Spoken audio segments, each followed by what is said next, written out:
supply, 2 gen-on plants. They're slated to close, but they're running right now, or our grid wouldn't be functioning right now. There's no other source of electricity. Every available source of electricity is running right now to keep the country alive, electricity grid working.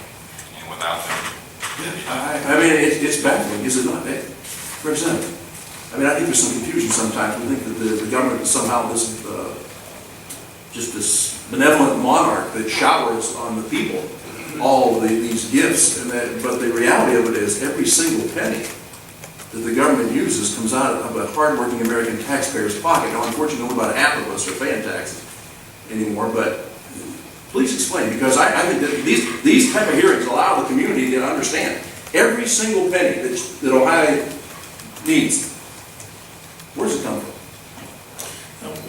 Chairman Jordan, Representative Kelly, well, it comes from people who are actually working. And I think the way that Ohio goes to work is Ohio has reasonable priced energy. That energy is supplied to the manufacturers. The manufacturers put people to work. They put people to work in mining coal. They put people to work in transporting it and shipping it and delivering it. And I think that's the green agenda. I think which concerns me the most is it's almost an article of faith. It's an alternative to religion, to the one that we understand, and that's a religion where they disdain fossil fuels. They consider fossil fuels to be the enemy of our health and our safety and our way of life.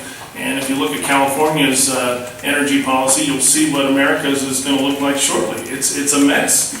They disdain the energy sources that we know are reliable. They're increasingly trying to rely on wind and solar, which can't be effectively stored, can't be transmitted very well, and so it just makes this economy much more problematic. It increases the uncertainty. And we have 200 years of proven reserves of coal. Why aren't we doing everything possible to invest in that? If we need to make it cleaner, let's invest in clean coal technology. We have the ability to do that. And as we do that, again, we get all the benefits that we're seeking. We've got reliable reserves, and we know we can produce it cost effectively. And that goes right into the economy, and it makes Ohio vibrant. Because it's an advantage for Ohio, not just for the nation. Right here in Ohio, we have very inexpensive energy sources that can power the manufacturing sector, the comeback that we'd all like to see. No, I got to tell you, I know the struggles you go through. Pennsylvania's doing the same thing. I think all of us sit back, and it's one of these things you scratch your head, you kind of raise your shoulders, and you just keep asking why. I do not know. After watching this current administration when they were running for office, they absolutely have kept their word to the American people, and they have certainly kept their word to coal. And I still, for the life of me, I just keep asking why, and nobody can ever answer that to me. Why do you want to do this? And I guess the answer is for all of us because they can. And that, I yield back, Mr. Chairman. Thank the gentleman for his good question. I want to pick on one thing real quickly before you go into Congressman McKinley. Mr. Ahern, when you and Congressman Kelly were dialoguing, you mentioned that you think the grid is maintained, but I want to make sure I got this accurately. You said with the focus you're seeing from this administration on wind and solar, you think with the likelihood of blackouts and the likelihood to maintain that quality grid is somewhat jeopardized. Is that accurate? Mr. Chairman, I would say that's close. I would say it this way more specifically. It's going to be a great challenge to put more intermittent resources onto the grid and maintain the reliability. It's a bigger challenge. I'm not saying it's impossible. The conclusion is the potential for blackouts, in fact, is greater with this unreliability of wind and solar being added to the mix. Mr. Chairman, that's correct. It's a great possibility. Appreciate that. Thank you, Mr. Gentleman from West Virginia is recognized, and we're pretty liberal here on this side right now. It's not anyone ever said I'm liberal, but we'll give you 6-7 minutes there or longer if you need it. Thank you, Mr. Chairman. Mr. Ahern, you mentioned in your remarks about fly ash. And for those people that aren't aware, that's an unavoidable byproduct of burning coal. Just like if you have a log in your fireplace, you get an ash, and if you burn coal, you get an ash. And the EPA, since '09, has been contemplating and developing and perfecting a piece of legislation, a new rule and reg, that would potentially classify fly ash as a hazardous material. We know that fly ash is used in concrete, it's used in brick and block. We know it's used in drywall. We know it's used in bowling balls. ceramic tile. It's used in a variety of beneficial recyclable uses. What are you doing in Cardinal? What are you doing with the fly ash there? Mr. Chairman and Representative McKinley, most of the fly ash at Cardinal, we store it on site long-term. Although we do sell some of the fly ash, there are certain products. So, for example, you mentioned bowling balls. There's a certain part of the fly ash that's very very small, spherical, hollow particles that are great for making plastics of improved quality and things like that.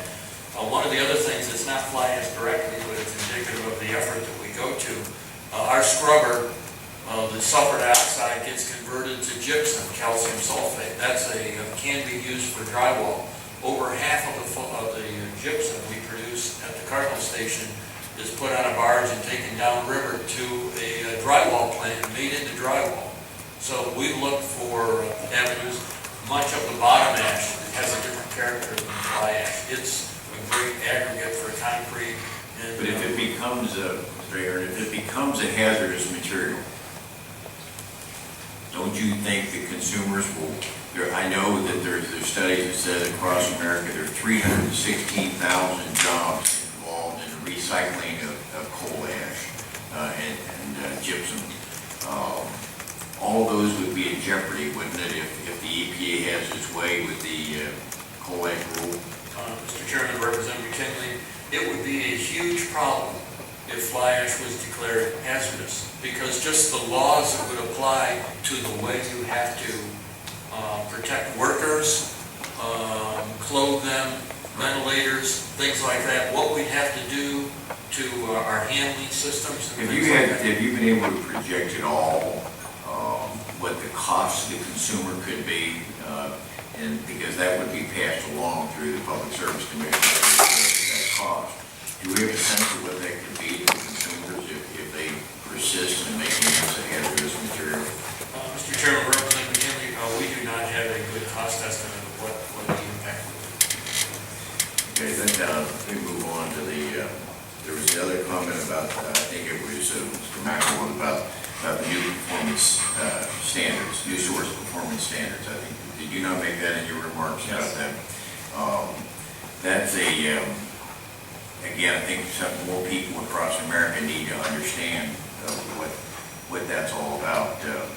The mercury standard was to go back to the old plants to bring them to compliance, but under this new performance standard, this is for all the potentially new coal-fired generating plants. This would be their rule that would put them in a bind.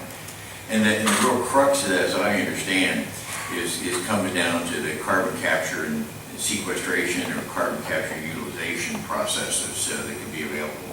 I think you mentioned and others have said that we probably have, that technology, as we know, is currently not available.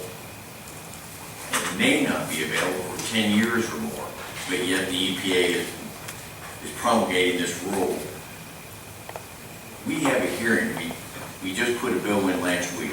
I'm honored. I know that Representative Johnson's on that bill with me and others in Congress. We're going to try to get that rule held back until there is technology commercially available. In other words, they can set it up, but until there is a commercial available, that rule can't be enforced. And we think that's a realistic response to this effort. And we just got word yesterday that the leadership is going to have a hearing on that in September.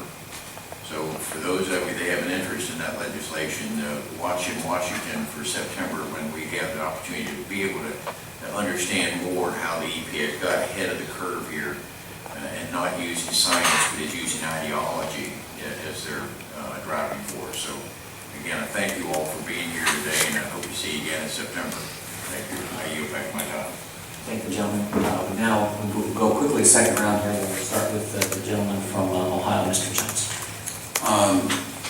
Mr. Hodenbosi, I want to turn a little bit to the issue of the effects of these regulations on the supply of electricity. You've heard talk a little bit about reliability.